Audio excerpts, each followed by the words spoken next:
maayong buntag Bombori ug maayong buntag pod sa tanang tagapaminaw sa atong Bombo Radio Philippines diri sa Butuan City.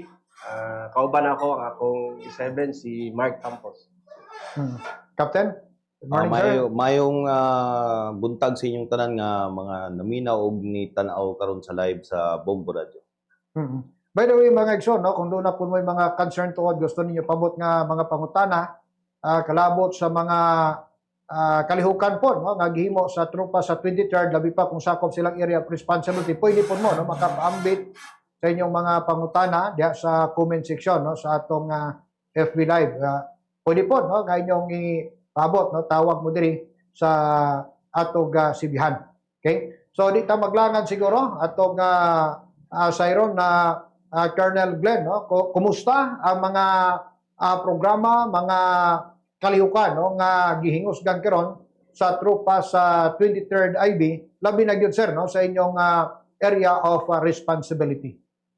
Sir, may buntag, una sa tanan, akong ipahibalo sa atong tigpaminaw, particularly din sa area sa 23rd IB, nga ang probinsya sa Agusan del Norte karon is clear na gyud ta sa insurgents sa NPAs.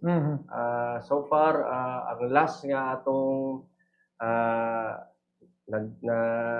napahayag nato ang atong mga programa o ni surrender ang atong mga target nga NPAs. Katong isa na lang nga nabilin na taga Buenavista na gyud sa sabakan sa gobyerno karon.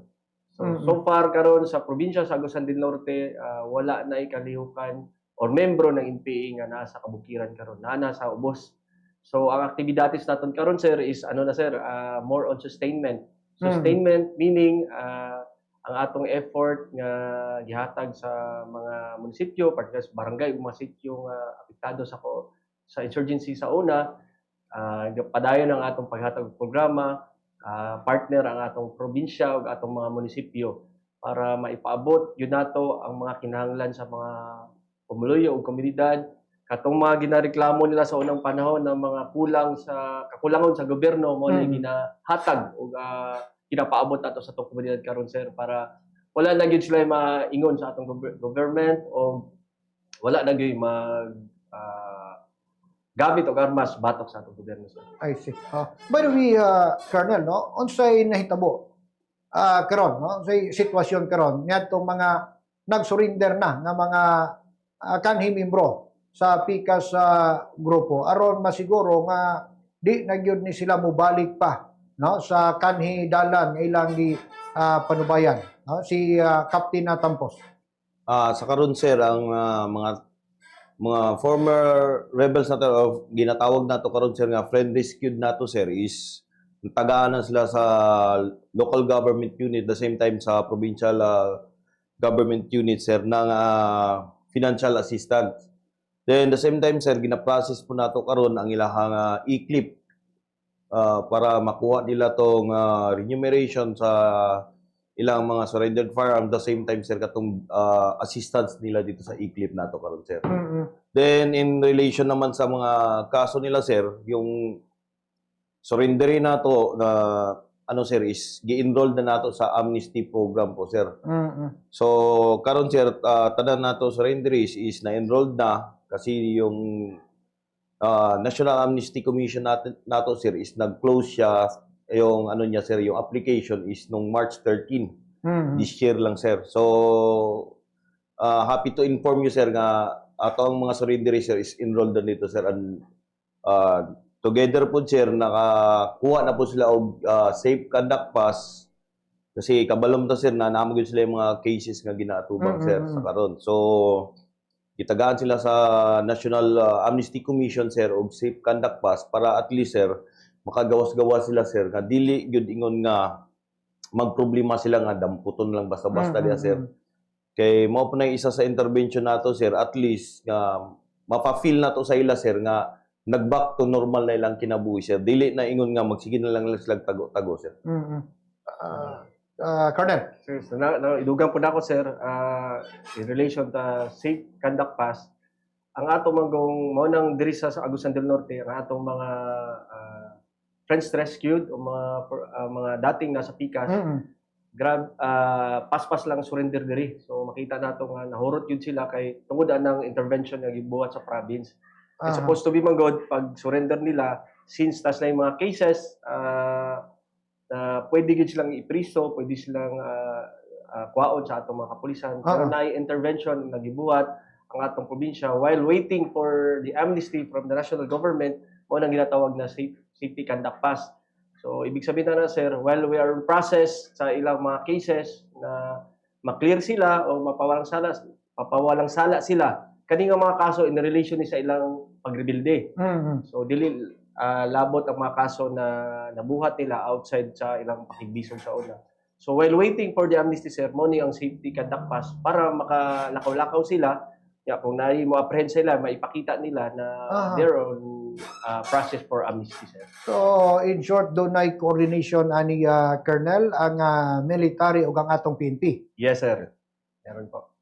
Oo. So, tanan na ba, Colonel, nga nag-surrender diri sa inyong area ang nahatagan na o safe conduct pass? Right now, sir, pila ba? 46, sir. 46. So, napay waiting katong mga newly nga nag-surrender na to, sir, nga on process, sir. So, eventually, mahatagan po na sila, sir, o safety conduct pass po. Oo. Naisgutan po kagay na Colonel, no? Kini mga isyo nga ilang yatubang uban ani, I understand, no? Atubang mga rebellion, murder, multiple murder, homicide, arson, uban pa. Naan na ba po yung mga surrendering nga na-cleared na sa mga kaso nga ilang giatubang, Captain? Daghan na taog sir, daghan na taog cleared na gyud nga mga friend rescued nato sir sa ilang kaso sir. So dako po gano diya sir kay gitabangan po taglihok sa PNP the same time sa province sir together with 23rd IB sir. Na ma-process nato sir ilang mga cases na matanggal gyud sa ilang pangalan sir. So karon sir daghan na tao gano sir cleared na po sa ilahang mga cases sir. Actually sir, of those friends rescued nga nataga na yung amnestia, uban actually sir nakatrabaho na, uban na nay negosyo. So mao na siya ang epekto sir kung kani magong usay mga kaso gud nila sir, ang mga complainant ani kay mga sundalo, ay mga pamilyang apektado. Ang ginabuhat nato sir is well, yung mga sa part ng military, kabalo magyud ta na ani gud sa ilang pakigbisog na gud sila yung mga nabuhat nga kasalanan. So katong mga complainant ng military sir, ginaistoryan man nato nga iatras na lang ng mga cases. That is why yung iba mawala gyud. Now well on sa ibang cases naman, well on process yung pagtubag nila sa ilang mga problema na yung mga pamilyang apektado. Na-effort po na itong 23rd IB para istoryahan ng pamilya kung pwede sila ma-reconcile or other ways na mawala ilang mga kaso. Now, for those hindi nag-agree, sir, may mga legal efforts tayo, sir, na magpawalang sala ng mga rebelde. Mention mo, Colonel, no, nga ang uban ani nila nakasugod na, no, og bag-ong kinabuhi, nakatrabaho na, ang uban nakasugod na ginagmay nga mga negosyo. So, unsa tuod nga mga trainings, no, ang ginahimo ani while naa sila sa ilang area, okay, gitawag ba ni Safeway House ba ni? Yes, sir. While naa sila diha, unsa nga mga training, unsa nga mga government agencies ang gitapon ninyo aron nga kung makagawa sila diha o hingpit nga ma-clear lang ngalan, so motong imong giingon nga makapuyo na nga normal uban ang ilang pamilya, makanegosyo na ug dunay igo na, no, nga kahibalo unsaon ang ilang pagkinabuhi og bago. Sir, mo gani itong unang pasalamatan din ako si ang atong provincial director sa TESDA, si Sir Ray Cueva, sir. Siya actually ang very talaga supportive sa amo, sir, kay yung in terms manggod sa paghatag o mga skills or mga training sa atong mga Friends Rescued, wala gina sa expertise sa atong kasundalohan. So we are just very lucky enough diri sa atong Agusan del Norte kay very aktibo, supportive kay si Federico Eva. Siya ang actually sir ga-introduce anang mga skills and training mo sa gina siya bukid. So diri sa naman sa atong surrendery, diri sa 23rd IB, siya gyud ang nangunay og training ana. So actually sir daghan kay tag mga POs karon mga people's organization na katong dili pa gyud sila makatindog sa ilang kaugalingon na ginabuhat po nga intervention na i-explain ni Seven sir regarding sa POs natin. Captain? Karon sir, together kay PDRI sir, may mga series of trainings yung mga people's organization nato sir. Kaya ang uban nga people's organization nato sir is puro po na siya mga FR sir. For example dia sir yung New Life Masigasig Association sir. So si PDRI sir open siya sa mga training sir. Kung unsay gusto dito sa mga people's organization nato sir nga trainings in relation sa gusto po nila nga mahimo nga negosyo sir, naagid si PDRI sir.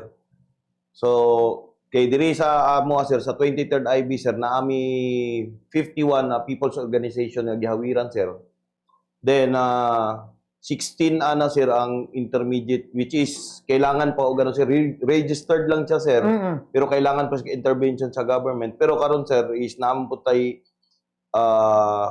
grant sa pamana is LP sir. Which is sponsored ng OPA Pro yan sir. So karon sir, tuloy-tuloy ang training sana nila sir para at least yung intervention na ihatag sa government sir dili masayang sa ano lang sir nga tungod kay wala sila trainings. Then kauban po nato sir ang DTI, DOLE sa mga trainings po nato sir, DA. So last week lang sir nagtuyok media sa mga people's organization nato sir from Las Nieves, Buena Vista, nasipit sir kauban si PDRI and Department of Agriculture sir para naman doon sa ini-introduce natin sir na coffee then cacao sir. So pasabot ni sir nga apil na sa ilang training kining gitawag na to nga financial management. yes sir. Oo. Kining pamana bag-o ba ni sir o daan na ni pud nga program nga gi kay kung ako masabtan kining pamana murag through DSWD ni. Yes sir. So sa karon kining mga nag-surrender no nga gi-mention nimo gay na Colonel nga daghan ani mga nag-surrender diri sa Agusan del Norte. Pasabot ba rin nga ubang mga surrender sir dili ni ang ilang kalihukan wala mag-originate diri sa Agusan del Norte kundi sa uban nga bahin sa Caraga then ila lang gipili nga diri mag-surrender. Natay mga surrender sir nga taga laing lugar gyud. Siguro sir niabot sa ila ang mga news or mga istorya na indot mag-surrender diri sa probinsya sa Agusan del Norte kay very supportive ang atong governor gyud. Supposed to be man good sir ang process sa pag-surrender gina-address gina sa atong PAPRO o sa national government pero pag-surrender pa lang nila diri sir na nagday intervention ang atong probinsya o lalo na gyud ang mga munisipyo nato. So siguro ang uban madunggan na nila mga balita mo nang diri mag-surrender sa probinsya sa Agusan del Norte.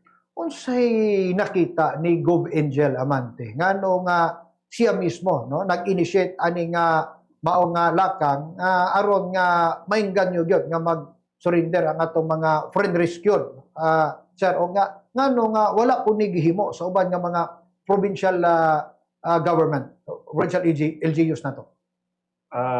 Di lang ko kaingon sa ubang probinsya sir no pero diri sa atong probinsya manggod sa akong pagkaila sa atong gobernadora kauban ng kamisa ka sa bukid na gyud siya simpati or na gyud siya pagmahal sa iyang mga nasakupan ilabi na gyud sa mga kabukiran sir. So makita gyud na muna ang iyang sincero nga pagtabang ug ma-feel gyud na sa mga tao sa komunidad. So ang nakita na ko nga nganong gusto niyang tabangan sir kay sila magid ang vulnerable gyud sir sa kabukiran gyud. Mo nang ginaingon ako sa inyo nga sila ang wala napansin sa mga aging tuig mo nang daghay nagrebilde na akala nila wala nang gobyerno magtabang sa ila karon. So ang ingon nga ni gobernadora sa ako pag magistorya uban kami minsan nga mao ni ang mga tao nga nakaingon nga na nabiyaan sa gobyerno so mubawi gyud ta diri. So mo nang ginabuhat niya karon nga mga bisag sudlunon na kayong mga sitio sudlon gyud para maihatod lang yun ang ang para sa tao kung Mm. unsa to ilang mga ginareklamo sa una ma-address gyud sir. Aha. O, Mga batakang serbisyo Oo, nga mga batang serbisyo na lagi kinahanglan. kinahanglan yun. Oo. So maayo pagka-tandem ni si Kuya Ricoy ba o si Gobernador Oo, sir. kay baskin unsa kahilit nga lugar sa kaon yun. Kaon yun sir. Oo. Sir, wala na no ingon kakagaina nga ang katapusan nga membro sa PICAS, friend rescued, nag-surrender na. No? Ito katapusan. So, unsay mahitabo karon sir sa area ninyo?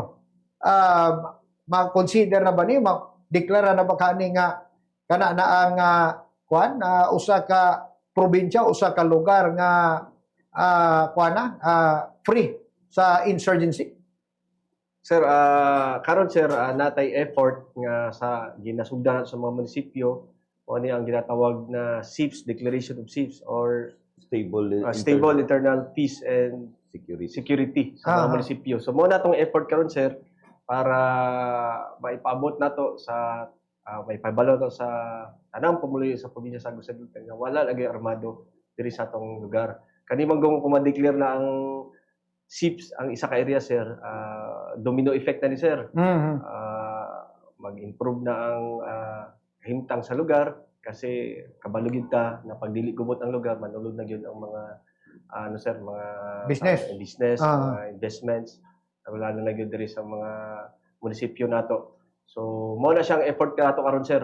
Currently we are waiting for the schedule na lang. Giuna nato ning ano sir, Buena Vista. Ah. So wala na siya karon tapos napon sa Las Nieves, we have a constant communication with the municipalities lalo na sa mga mayors na in this year karon nga 2026 lahat ng munisipyo ng probinsya sir is ma-declare na nato ang SIPs. I see. So dili tiaw ang gihimo nga effort no sa atong gobyerno, sa atong Armed Forces of the Philippines nga ma-clear yun no ang area o mapasurinder ang atong mga kaigsunan nga naglihok diya sa kabukiran, pero dako kuning hagit karon sir unsaon na pagminti na nga wa na gyoy mamahimong mulihok pabatok sa atong gobyerno. So unsay mga estratehiya pamaagi nga inyong himuon karon aron nga di na gyud masubli nga do na pay makigbatok sa atong gobyerno. Yes sir.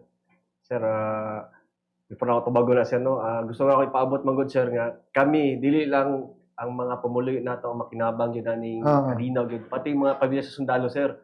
Kasi gusto namo nga among pamilya sad ilang makaplagan na kahintang is magmalinaw na gyud ang di lang ang probinsya nato sa Agusan del Norte tibuok Pilipinas. So kanang importante na sir kung anong effort namo sir. Sir padayon gyud kami nga gahatag kanang gitawag namo nga sustainment program nga in partnership sa atong local government unit. Nalipay lang yun ko sir kay diri gyud sa akong area sa TTIB lahat yun ng mga gipanguluan sa probinsya ug lahat ng munisipyo good very good supportive. Kung nami mga ginaingon sa ilang nga sir, ma'am, nami sa kaon nga sitio, kani nga sitio mo ni siya ang ginatawag na gireabli sa unang panahon diri sa atong mga amigo sa NPA. Nami ipaabot nga mga programa, very supportive sila sir kung unsa mong mga plano. At the same time sir, sila din napoy mga effort ang atong mga munisipyo nga mosaka pod sa bukid. Tapos kami pod nang i-request saka pod may uban sir. So tanan gyud karon sir nga aktibidad is sustainment effort na lang gyud i-sustain nato ang atong gains nga wala na gyud armado mubalik sir. Unsa man yung mga sustained effort sir, yan sir mga services sa gobyerno, ihatag nato kanang di na bitaw sila kinahanglan munaog pa sa syudad sir para mukuha kasi kabalota karon lalo na gyud sa crisis karon sa gasolina.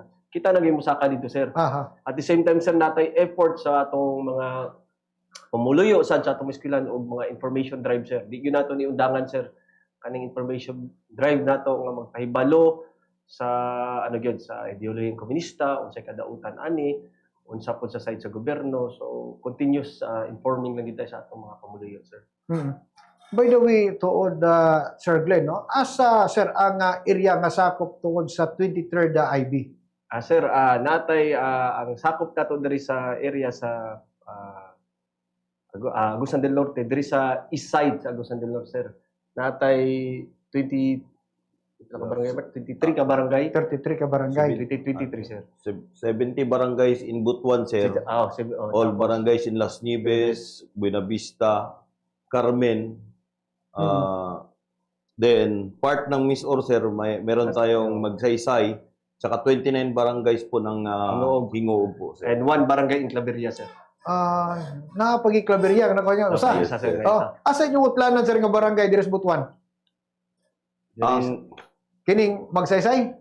Dito nga barangay, Sa- sa nga barangay diri. Naga po'y barangay diri nga sakop. Naami barangay, sir, kaning sa Agusan River na mo, sir, naay barangay nga gitabok dya, sir. Part gyapon sa mga, sir, pero duha ka barangay, sir, ang yan lang ako, sir, kung Pero kining ampayon sakopan ninyo. yes. Yes, sir. I see. So taas gyapon, no? Yes, sir. 70 out of 86 Yes, sir. barangay ang Yes, sir. sakop ninyo. So, taas-taas sir yung coverage kaya abot pa mo Claveria. Yes, sir. Pero kaya ba sir sa atong operation ang kadako sa inyong area nga sakop sa operation? Sir, walay problema, sir, kung ang istoryato serbisyo, sir, bisagon sa kadako. Pero for now, yun, sir, ang AOR sa Titita RB, kaya yun niya ang alagaran ng atong mga pamuluyo sa mga barangay na nasa sa Agusan del Norte o mga other munisipyo na sakop sa Misamis. Gikaingon na Sir Glenn, no, nga ang inyong pagpanerbisyo, ang inyong gihuptan nga posisyon come and goes. Yes, sir. Oo. Naakakaroon diri, sunod, na po ka dito, posible kabalik na po. Unsay assurance, sir, nga kining mga programa nga inyong gihingusgan, no, magtuloy-tuloy, bisan kinsa pa ang mupuli nga magduma sa 23rd IB. Kanimang atong mga plano para sa atong mga area nga nasakupan, sir, is this is a long-term plan. Ano ni siya, sir, anchored sa plano po sa atong 4th Infantry Division o sa atong Eastern Mindanao Command o sa atong buong AP, good, sir. So kani nga plano, sir, is tuloy-tuloy lang, come and go mga officers. Like ako, sir, ang isa gyud ka termino sa Bataan Command is 2 years. Sir, nako, I'm sure na ang pulit pud sa kuha, sir, the same gyapon ano, sir, buhaton. The same ang effort, the same ang mga aktibidades na buhaton niya para gyud sa ikausog sa atong Agusan del Norte. Sa ubang mga munisipyo na sakop sa 23rd IB. Kining mga nag-surrender tuod, Colonel, naaman ni mga bugti, di ba? Sa ilang pag-surrender, labi na kung doon na sila bit-bit nga mga armas o uban pa. Kini ba sila tanan na kadawat na sa maong maong programa o ang uban ani gina-process pa? Ang sa karon, sir, ato na lang gi-process sa part ng 23rd IB, sir, is 11 na lang po, sir. Yan yung mga bag-o lang po ni baba nato, sir. So, after ng 11 nato, sir, tanan surrendery ng 23rd IB, sir, is nakakuha na, sir. So, total of surrendery po namin, sir, is 200, ano na po siya, sir, 208. So, 11 na lang po ang gina-process nato karon, sir. Mo na lang gida, sir, atong hulatan, sir. Ang paghatag sa ila sa ano, sir, sa benepisyo nga pag-surrender. I see. Thank you, Captain Tampos. No? By the way, sir, wala na, no? Ang Giras Ibabaw kay nakuha na ninyo ang katapusan, no? Nga na-monitor ninyo nga naglihok. So, sa inyong monitoring, asa na po karon ang posibleng mga lakang tuod nga gihimo sa uban kay I still believe, no, nga naa pa gihapoy nagpabilin ani unya di gyud nimo undang ning uban aron na subli makapalig-on sa ilang organisasyon. Nabay ingon ani nga na-monitor ninyo, sir? Sir, nagyod tayo mga na-monitor pa ng ginatawag nato mga remnants, mga nabilib na gyud. Pero karon so far karon na-monitor nato sila diri sa area sa boundary sa Agusan del Sur ug Bukidnon. Napuntay mga reports na diri pod sa boundary sa Bukidnon ug Misamis Oriental. Atong mga nadawat na reports karon, sir. Unsay mga counter ani nga angay himuon o ginahimo ninyo aron nga di na gyud ni sila makapalig-on pa sa ilang organisasyon, sir? Sir, since kana nga mga area nga ilang gina katong mga nabili na lang isa gamay na lang kay ni. Maihap ra gyud sa atong kamot gyud. Ang effort na ginabuhat po nato diri is ginabuhat po sa mga ubang batalyon dito sa area nga cover ang mga lugar, Mhm. sir. So I just hope na maging successful po ang atong mga katapad na mga batalyon dito para eventually gyud sa buong Northeastern Mindanao gyud wala na gyud ano sir makuha pa sa pikas. Mm. Mahurot na gyud ni sila balik na gyud sa bakan sa gobyerno para kitang tanan gyud mabuhi na gyud mga balinawon ug muunlad na gyud ang atong probinsya ug atong mga munisipyo sir. Baguhay lang tuod, Colonel, no, atong na monitor nga dunay mga grupo pus mga batanon nga murag kuha no, kuha gyapon sa pikas. Unya kining mga estudyante ba? Oo, naaba po ni sir nakita ninyo diri sa Caraga region o sa imong area nga doon na po'y nagsugod na pag balik pag pang-recruit ngadto sa atong mga kabatanunan nga mo sulod ngadto sa ilang grupo. Sir, mao po na ang among concern karon kay we receive reports gyud nga ang atong mga amigo nga di gyud mo undang sa ilang pakigbisog, nibalik sila sa basic. Meaning, ang ilang strategy na pud karon is recruitment na pud sa mga eskwelahan. So kung makita nga nato sir sa mga incident dito sa anyway dili man diri sa to dito sa Luzon encounter na itabo dito puro estudyante na involved. So kani magud sir since di na nila mailad ang atong mga pamulyo sa kabukiran based doon sa mga issue na lang ginabato diri na pud sila sa mga estudyante sir. Kasi kabalos lang mga estudyante nato karon is may grabe taso ng idealism, aggressive, so injikan lang na nila mga propaganda o mga ideology sa pikas. Kung makuha nila, mao na po na ilang buhaton nga kadre. Ang problema man sir is instead na mo na sir apart from ilang ginadoktrinan og mali nga ideolohiya, ang ginabuhat ko lang yun mo na yung ginagamit nila nga armado. Wala na mo armado sa taas sir nga mosulod pa silang grupo.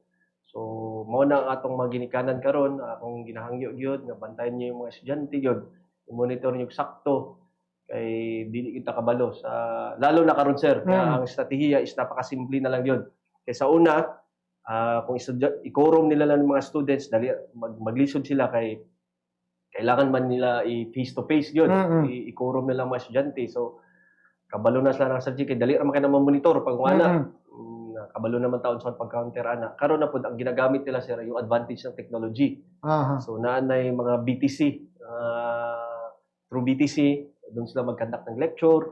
Kung makita po nato sa mga social media apps like mga TikTok na yung mga hashtags na naabot sa pikas nga kung makitaan sa atong mga kabataan is na-tendency yun sir nga masway na po sila kay very promising mag yung ideology sa pikas sir. So mo nang ang atong mga ginikanan vigilant dapat ano gid kayo dapat alert ug monitoron gyud nato atong mga anak. Na ba po'y nakita ninyo nga pamaagi aron ma-counter nilang mga bag-ong pamaagi karon nga Colonel, Captain?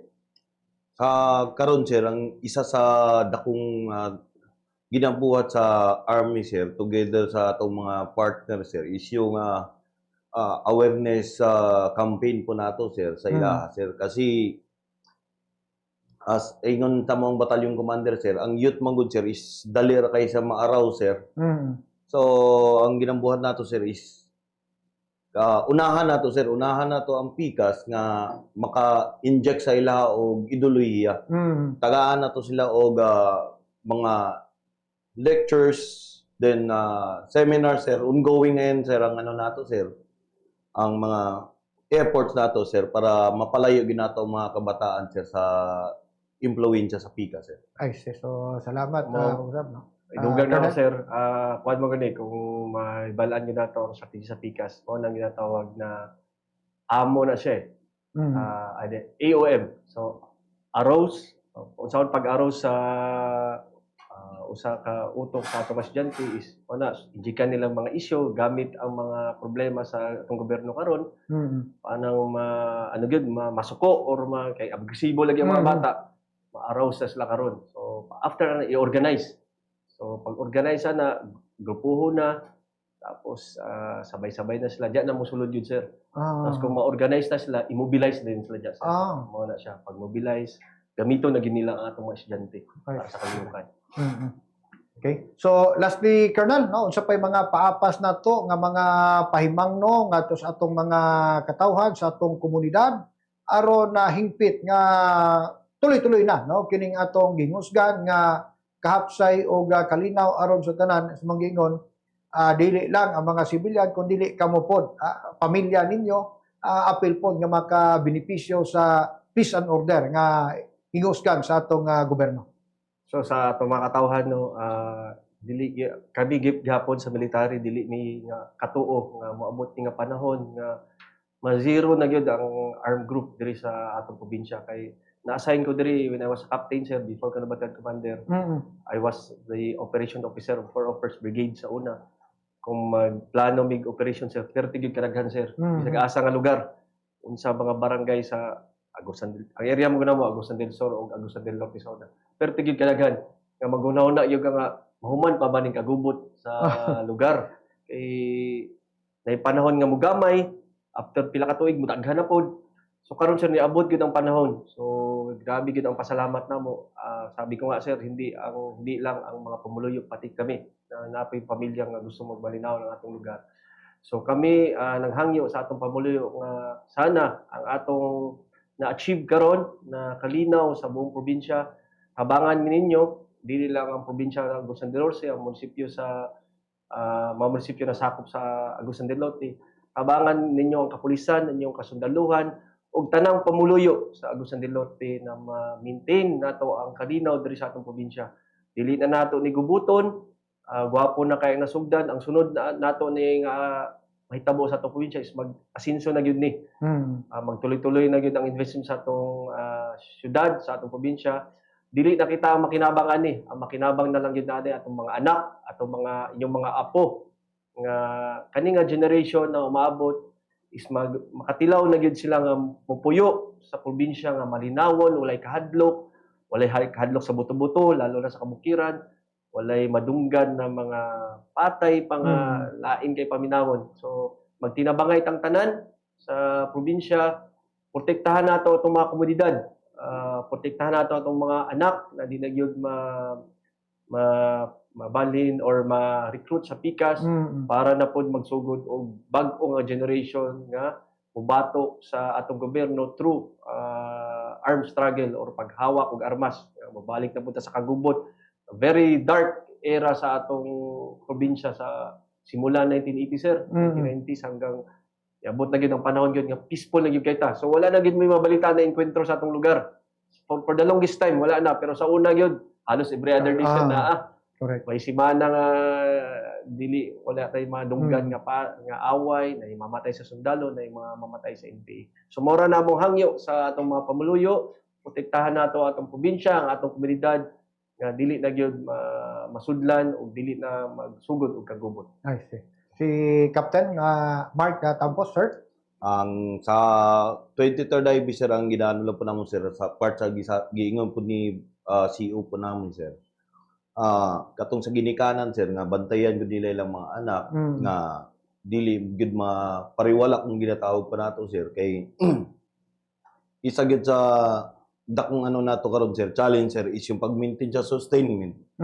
So ma-maintain natong sustainment sir kung tabangan po ta sa community sir nga ilayo yung ano sir yung mga lain nga tuyo sa tuwang komunidad kasi ang una gid nato nga tabangan ni sir is yung kita din mismo ang mudili sa mga pagduol sa tuwa sa ano. So nanghangyo mi sa komunidad the same time kay naman diha ang mga proyekto sa gobyerno ang amualang na tabangan pud nila ang PNP ang AFP nga ilayo ang mga tao nga naidaotang tuyo sa tuang lungsod ug sa tuang mga komunidad. I see.